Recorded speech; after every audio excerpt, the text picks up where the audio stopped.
एक बार की बात है, राजा अकबर व बीरबल दरबार में बैठे कुछ अहम मामलों पर चर्चा कर रहे थे। तभी बीरबल ने अकबर से कहा, मुझे लगता है कि ज़्यादातर पुरुष जोरू के गुलाम होते हैं और अपनी पत्नियों से डर कर रहते हैं। बीरबल की यह बात राजा को बिल्कुल भी पसंद न आई। उन्होंने इस बात का विरोध किया। इस पर बीरबल भी अपनी बात मनवाने पर अड़ गए। उन्होंने राजा से कहा कि वह अपनी बात को सिद्ध कर सकते हैं, मगर इसके लिए राजा को प्रजा के बीच एक आदेश जारी करवाना होगा। यह आदेश यह था कि जिस पुरुष के अपनी पत्नी से डरने की बात सामने आएगी, उसे दरबार में एक मुर्गी जमा करानी होगी। राजा बीरबल की इस बात पर तैयार हो गए।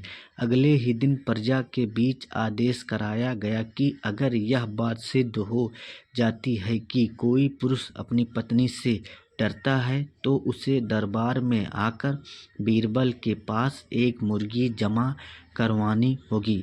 फिर क्या था, देखते ही देखते बीरबल के पास ढेरों मुर्गियां इकट्ठा हो गए और सैकड़ों मुर्गियां महल के बगीचे में घूमने लगी। अब बीरबल राजा के पास पहुंचे और बोले, महाराज, महल में इतनी मुर्गियां इकट्ठा हो गई हैं कि आप एक मुर्गी खाना खोल सकते हैं। इसीलिए अब आप इस आदेश को वापस ले सकते हैं। मगर महाराज ने इस बात को गंभीरता से नहीं लिया और महल में मुर्गियों की संख्या धीरे धीरे और भी ज़्यादा बढ़ने लगी।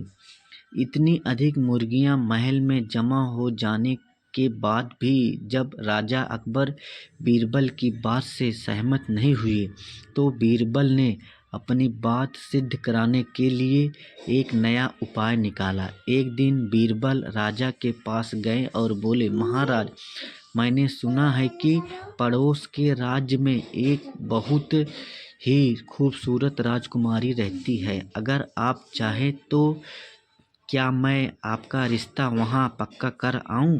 यह सुनते ही राजा चौंक उठे और बोले, बीरबल, तुम ये कैसी बात कर रहे हो? महल में पहले से ही 2 महारानियां मौजूद हैं। अगर उन्हें इस बात की भनक भी लगी तो मेरी खैर नहीं होगी।